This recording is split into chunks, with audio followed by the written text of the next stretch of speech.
Panalangin para kay Filmar Alipayo. Maraming mga madla ang labis na nag-alala matapos itong nangyari kay Filmar Alipayo. Si Filmar Alipayo ay kilala ng maraming madla bilang partner ng dating aktres na si Andy Eigenman. Kasama si Andy at ng kanilang mga anak na sina Lilo at Koa. Binuo nila ang Happy Islands family. Ngunit hindi lingid sa kaalaman ng lahat na bukod sa pagiging partner ni Andy, kilala rin si Filmar bilang isa sa pinakamagaling na surfer sa Pilipinas.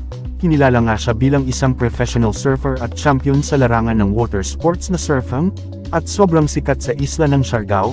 Sa katunayan, isa sa mga inaasahan ng maraming turista tuwing pupunta sila sa Siargao ay makita sina Filmar at Andy. Ngunit sa kabila nga ng kanyang husay at kasanayan sa pagsisurf, isang hindi ininaasahang aksidente nga ang nangyari kay Filmar. Ibinahagi mismo ni Filmar ang nakakatakot.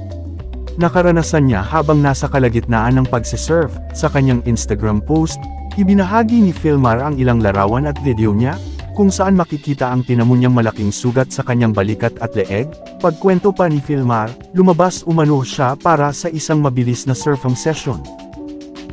Pero habang nagpapadel umano siya para sa isang mas malaking alon, at susubok na mag-barrel hindi umano siya nagtagumpay, kaya naman bumalik umano sa kanya ang kanyang surfboard, kung saan tumama sa kanyang balikat at leeg ang tail at fin ng kanyang surfboard. Ani Filmar, "Went out for a quick surf, nagpadel ako sa mas malaking alon at saka nag-barrel pero hindi ako nakalabas, ang board ko biglang bumalik sa akin at tinamaan ako ng tail ng board ko saka ang kanyang fin sa aking balikat at leeg."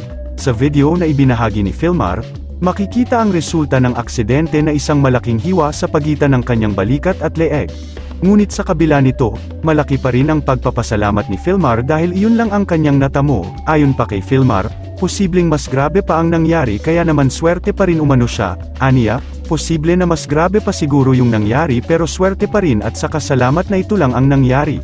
Ibinahagi naman ni Filmar na masakit lamang ang kanyang leeg at namamaga ito. Pero sa kabila nito, maayos na umano ang kanyang kalagayan. Ani Filmar, "Masakit yung leeg ko at namamaga pero okay lang ako.